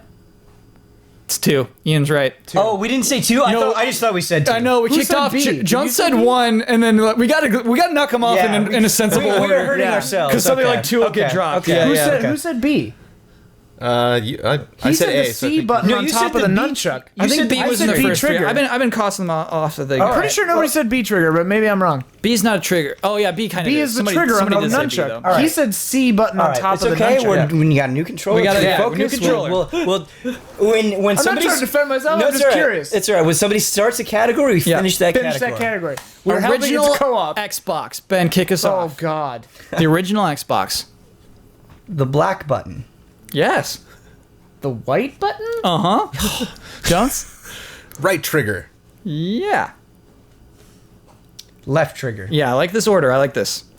I don't. I'm gonna go B Yep. because I don't remember if this one had the other things. Jones? A. Yep. X. Yes. Why? Yes. Jones? LB. No. Original Xbox. That's they what I was didn't afraid of. have They didn't the- have they didn't those. have I was those. afraid of that. That's Ben. why I went to B. That's what white and black Back. became. Oh, is it? Ooh, I think our Game Master effed up. I'm pretty sure it's back. in Back the and original Start Xbox. are not on this. No. Did it have Yeah, those? yeah, yeah. No, that's what I'm thinking. Did it I think have those? It totally had those. Yeah, it totally did. It has back Okay, and all right, start. okay. Yeah. It's All not right. on the list. Our Game Master So made a we mistake. win. Yeah, we win that one. Yeah, we'll take the right. win for that Great. one. Feels good. Was that all of them then? No, there's back and start, D-pad, left stick, right stick. Yeah. Oh, yeah, all right, this sticks. Okay, last one. The hard one. DualShock 4. Ian, kick us off. Wait, this is the PS4 controller? DualShock 4 is all I'll say. We should be able to get this. Yeah. The pad. What is the pad? The The touchpad. Yeah. Yeah, we'll count that. Yep, touchpad. Jones. Share. Yes. Yeah, this is the easiest one. I have a technical question. Sure. So this is a controller that has at least one analog stick. Mm-hmm. You can also push those in, unlike This doesn't count them as buttons, so we're Okay. fine. okay, the left analog stick. Yeah. The right analog stick. Right trigger. Or is it? Oh, sorry. R2. There we go. L2. R1. Jones? What did you say? Oh, don't do that. Okay, I said R2 and I didn't hear what Ben said. L2. It's counted. We already got L2. He said it right after R2. I just said I didn't hear what he said. I know, because you're doing Luke Skywalker. Well, when I was saying something, he just Tearing us apart. apart. All right, Ben, we need you here. Options. Yes. Well, Okay. yep. L1. Oh, sorry. No, it's fine. And we got it. It's fine. We got this as a team. We got some more buttons Jones left. is out. I'm out. Right analog stick. I said that already. Oh, no. It's just up Just to Ian Ian. now. It's It's just just up to Ian Ian. left. It's just Oh, up to God. Circle, Yep. square, Okay. triangle. Yeah. And then D-pad. Yeah, Steven counted each of the D-pad buttons as different buttons, which I don't think is fair because of the way the rest of the game worked. I mean, technically, They it are depends. different buttons. But we said D-pad each time. Yeah, It's not fair. So D-pad, D-pad up, down, left, right. Wait, are there more? There's one more. There's one more. There's one more button. Oh, PlayStation button. Yes. Well done, Ian. We win! I love Well that. done. That is my favorite controller on the planet Earth, so I know that controller. That was a fun game. Thank you, Stephen Bowman. That was fun. I like that. We were our own worst enemies there. That was I think really- we knew the controllers. We just Yeah. Well, the one when we were like going out of order to try to like trick each other. It's like we're co-op. the C buttons.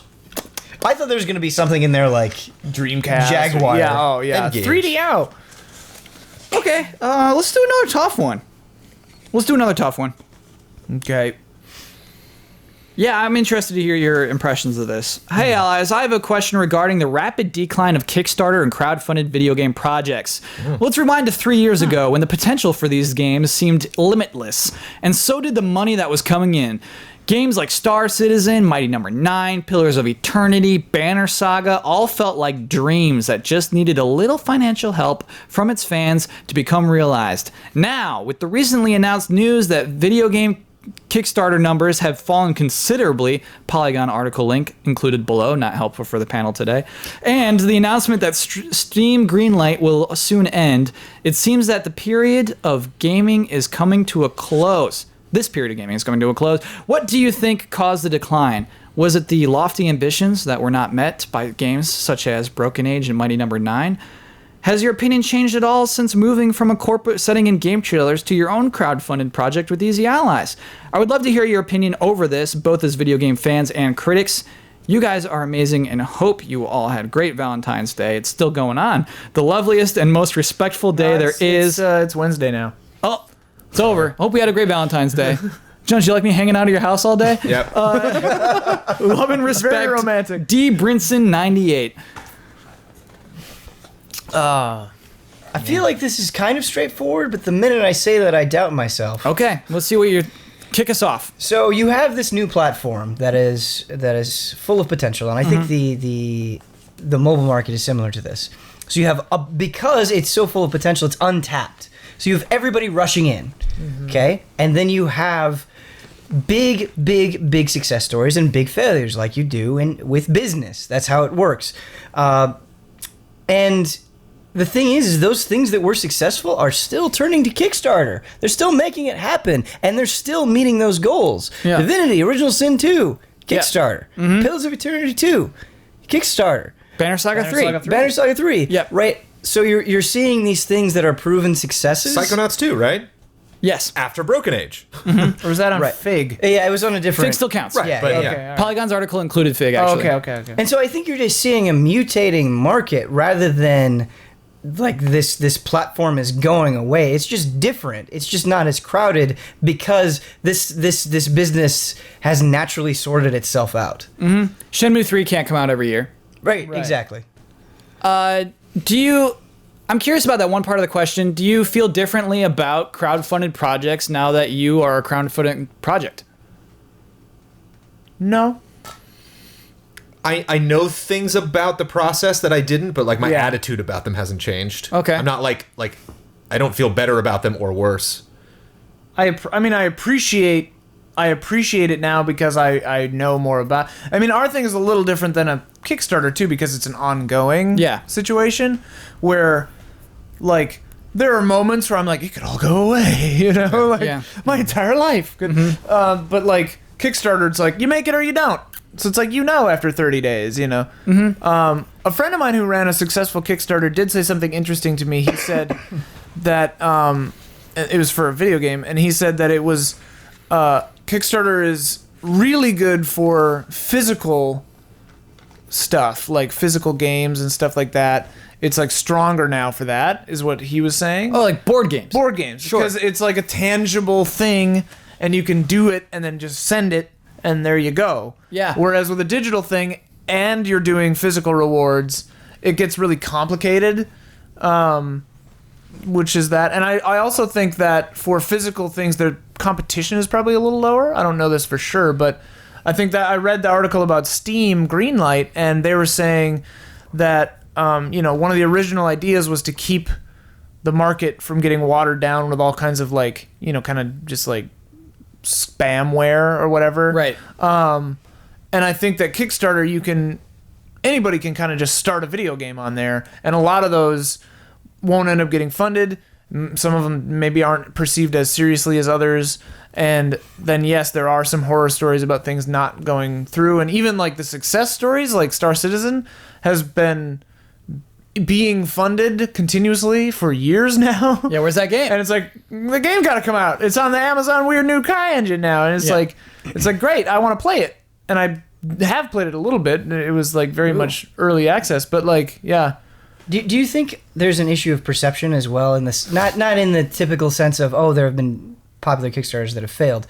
But what I'm specifically talking about is if you're a potential backer and you've seen the quality of something like a Shovel Knight or Pillars of Eternity and know that this is what that avenue can produce. Right. And then you just see a random game that doesn't have a history, that doesn't have a big name attached to it, like a lot of these super successful ones have, that you're not willing to give it a chance? Is that going on? I think so. I think the easy money, as you kind of said, the boom may be over, but it'll still sustain more businesses. I think the easy money might be gone. Yeah. Yeah. I think that more people are less willing to just donate to something they've never heard of. I mean, the game has not changed. The business is normalized, but the game is the same. Like, Hyperlight Drifter can come out the door and be funded because the art and the showing is so impressive. Shovel Knight could come out the door and have an impressive showing. Banner Saga 3 now has a pedigree of the previous games, but also still shows up. There was also You know? a very clear demo that said this is a good game. Right. you know? That's like the hugely important thing. Like Indivisible, Indivisible did really well. you 'cause know, of like yeah. that kind of stuff.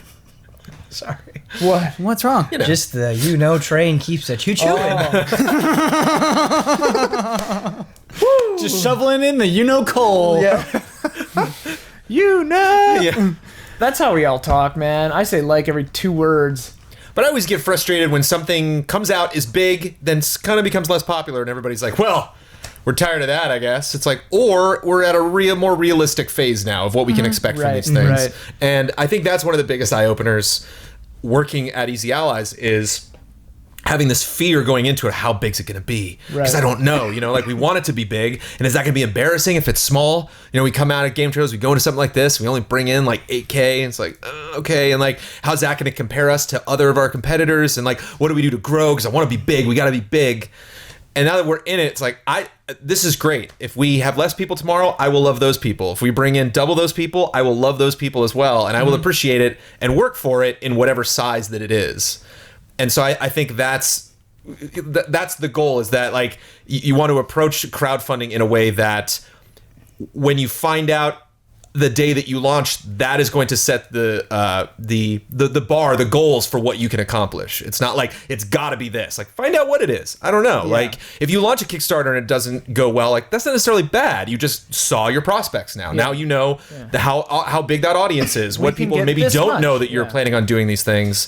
All of these can be a learning process. The one I think of is Dennis Diak's most recent Kickstarter. I don't know if it was Kickstarter, most recent crowdfunded project, the one that they had to just pull. They said it's not happening. We're just going to pull it. We'll come back. I think it's an example of the system working. Right. Yeah, kind of like you said, hey, just prove it to us. Just prove you have a game, and me will get more money and be It's if a he's learning interesting and cool. opportunity. Right. Well, and like with that Easy Allies, like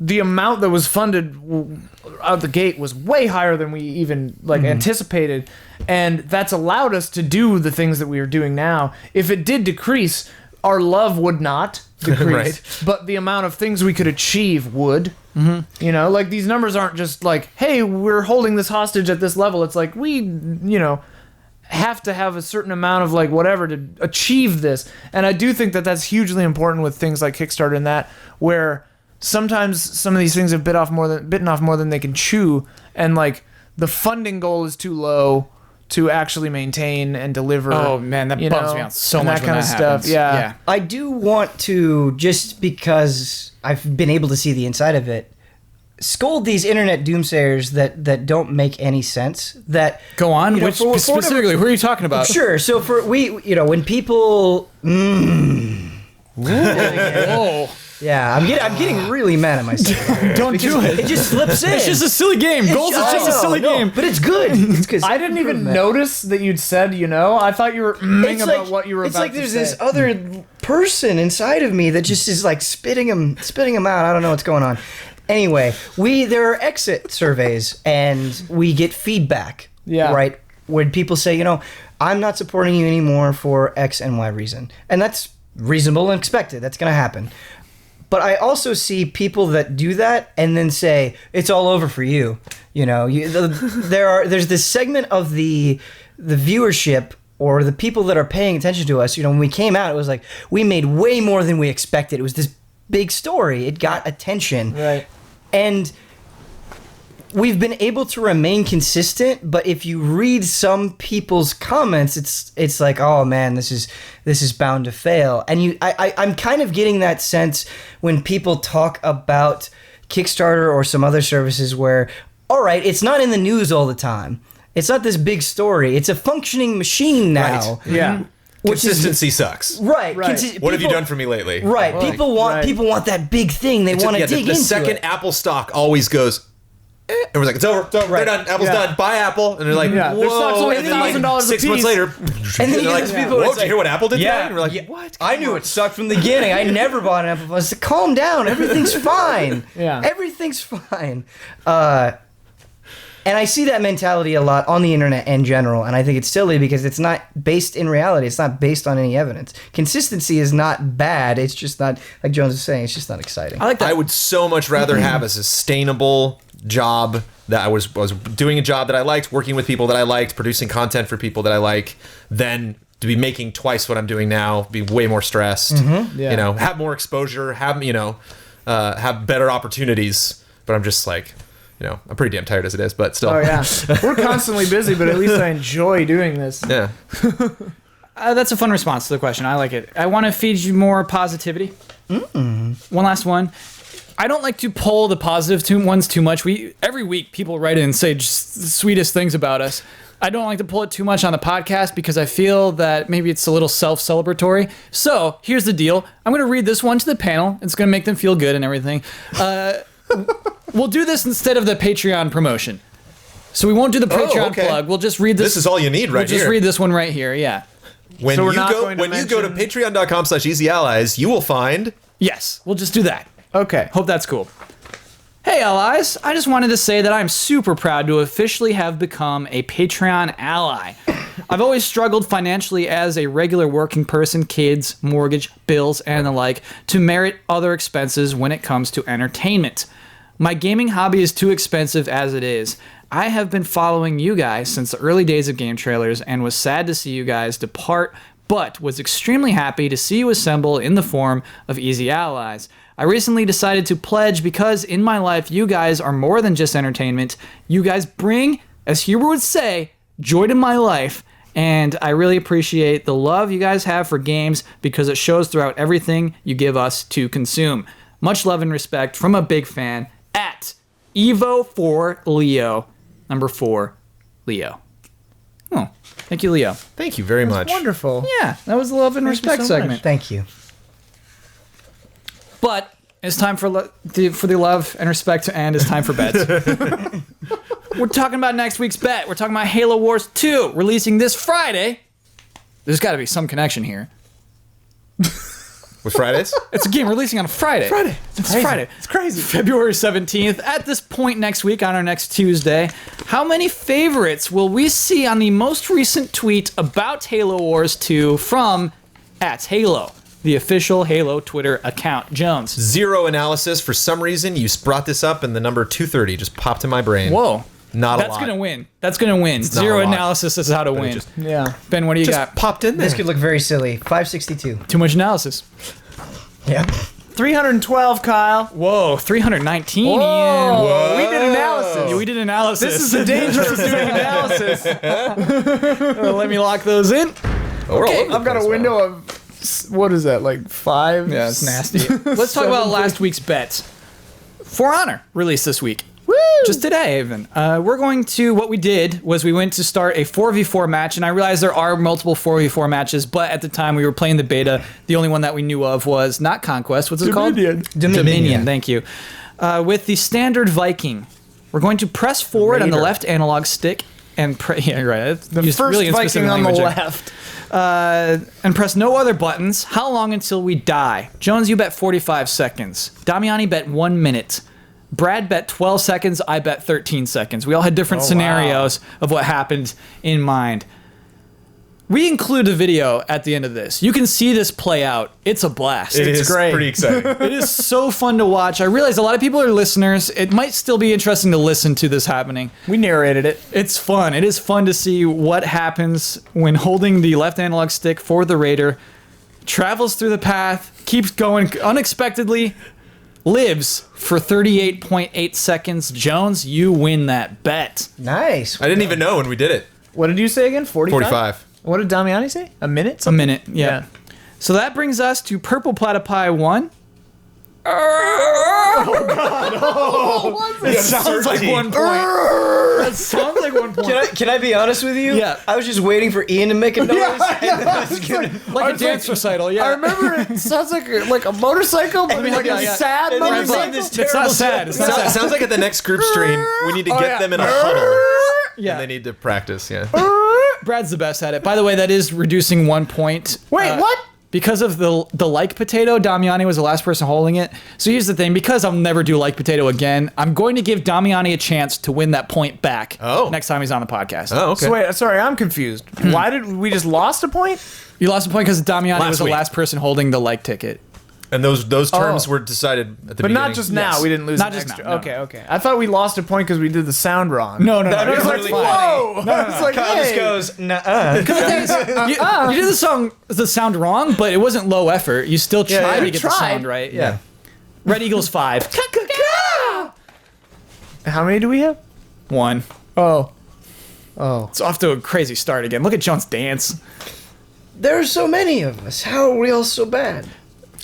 There's got to be some kind. There's got to be like a mathematician who could it's who could best, sit man. What are you down gonna and do? figure it out and be like, the fact that 2 people are on here consistently means that they have a 58% we better get You know more where we chance get a to spawn? We take- could have run into a wall, and it could have been 6 full. It could have been the entire match. We're Yeah. just running Oh, into yeah, that yeah. wall. Oh, yeah. Actually, I no, just because mean, we've like, learned like These Yeah. teams. if you though, head towards like, an object for honors, like The game is rigged. the game is rigged. Yeah, Jones and I used to be so bad. Yeah. We used to be You have so to bad at this. practice. I used to be horrible. I would win 2 bets the year. Yeah, that was a joke of GT time. Yeah. That is crazy, Jones. What happened? And to you, now man? look out. This new life. I'm recommending videos. I'm signing off. Red Eagle God. life. Let's see how we did with our goals. Ian, how'd you do with your goal? Did Blood laugh? I feel like I might have got him like a smile. I don't know if I made it though. Okay. We'll have to. The jury is out. He'll tweet it. He'll tweet at me about it. Ben, how'd you do with your goal? Shame. I'm just ashamed.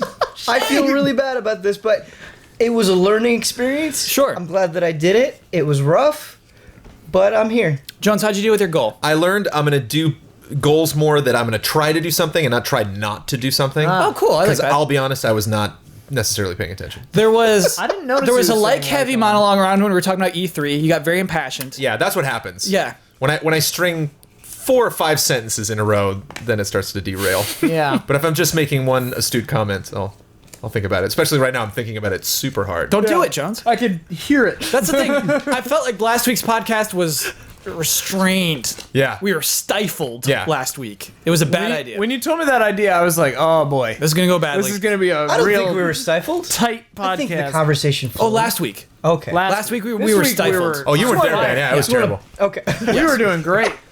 Last week was an off week.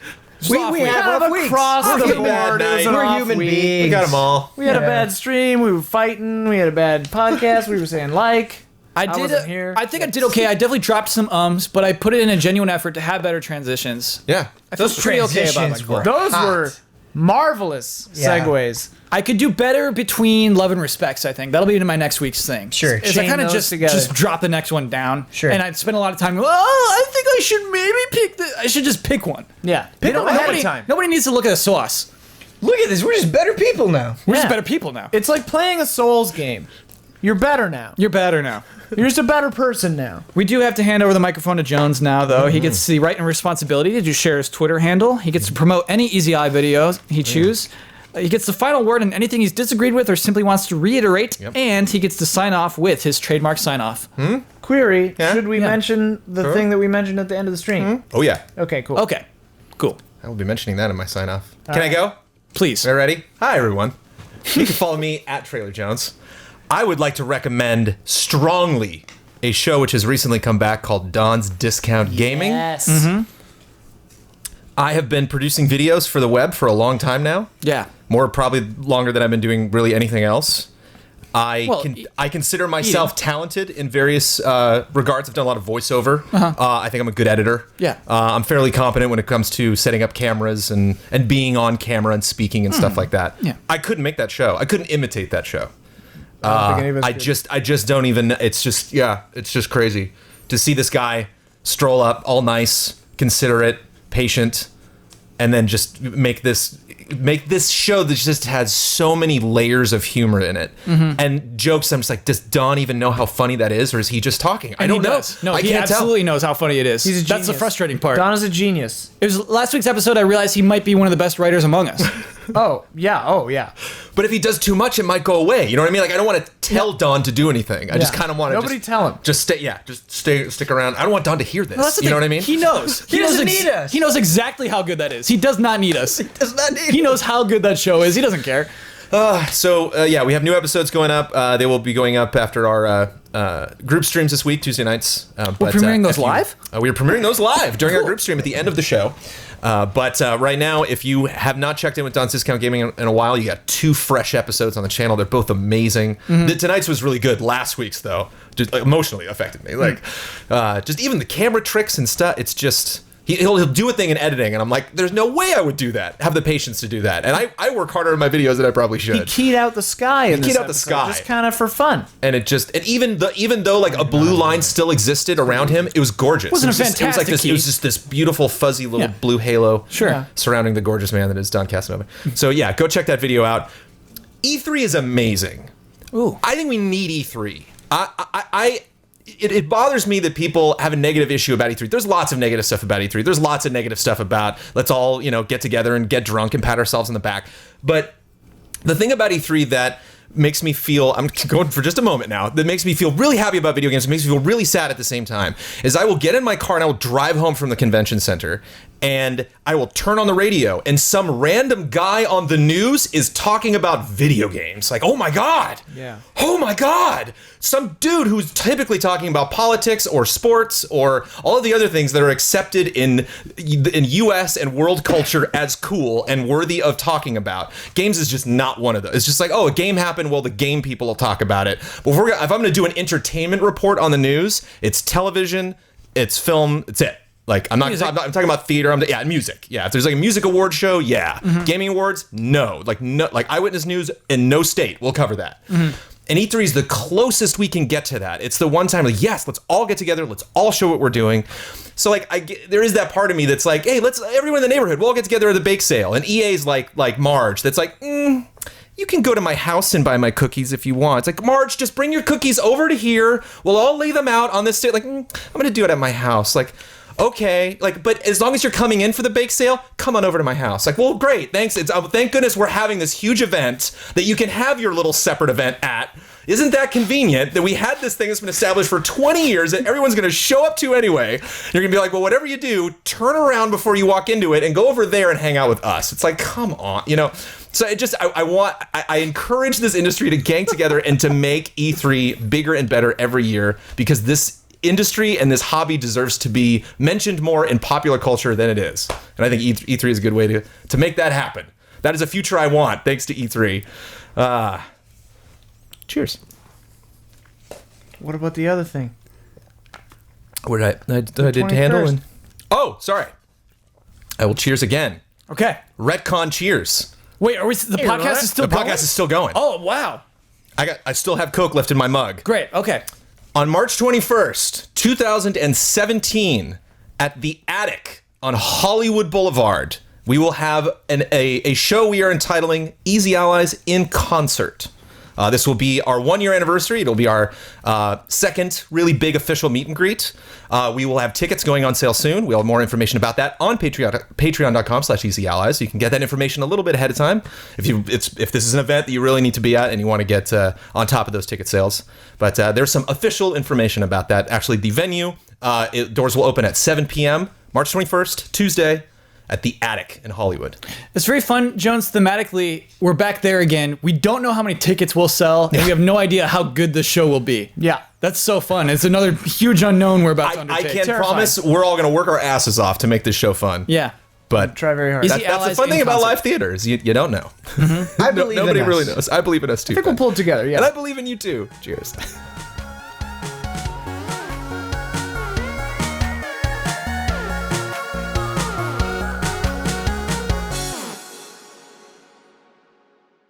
Okay, we selected the regular Viking. Selected Raider. I'm going to hold forward on the left stick as soon as the match starts, and that's when you start the timer? Yeah. Okay. I think this is going to go way longer than anybody expects. Because the front area is like That's a a clear distinct zone. possibility. It's like a safe area. Because in Dominion, like if you're just running to nothing, they're just going to let you go. Okay. I think. And I'm not going to hold Famous left, last like words. move right or left Only at all. up, I'm only just gonna up, forward. Forward, yeah. Yeah. So if we run into a wall, that's just... We just run That's it. it, I just okay. continue running into that wall until somebody longest kills. Or we could go into a pit, I guess. Yeah. That's a possibility. Depends on the map. Yeah. Depends on that map. Maybe this isn't so straightforward. Yeah, there are a lot of factors, a lot of ins and outs, a lot of interested parties. Look at these poor guys, though. We're not helping. Oh you. yeah, sorry to Moldive and Sensi Roshi and Flawless we're making Skills. at least one return to GameStop tomorrow. You never know when you're in an easy allies bet, do you? Okay, let me know when you start moving. Here we go. Not yet. Oh, our team is already losing. Hold too. circle to stay dead. What? Why? So you're gonna have to hit X to Because respawn, we were a right? bot. We replaced a bot, and the bot died. Okay, so I'm So hitting press X to respawn, yeah? X, Okay. Okay, we go. There you go. holding forward. Holding Start. forward. Okay, here we go. Oh, this Uh-oh. is good. This is good. Uh-oh. I'm actually going to get into combat here. Oh, no, this rock might Good save rock. us. Good rock. Oh, it guides you around the rock. Okay. I'm holding just forward. Oh, this is a bad wall. Uh-oh. That's it. Uh-oh. That's death. Oh! Oh! I did not do anything there? This is incredible. Oh no! Uh-oh. Oh no! Oh, keep running, buddy. Keep running. You're just running away. You got stabbed. And that's There it is. Stop. Okay. 38.8. I don't remember what anybody bet. So I'm I just don't know. just going up the ladder with the That was three hilarious. guys. Yeah, that was great. It also, like, Oh, and then we got no. kicked out. We got kicked Okay, out. perfect. That's great. Cool.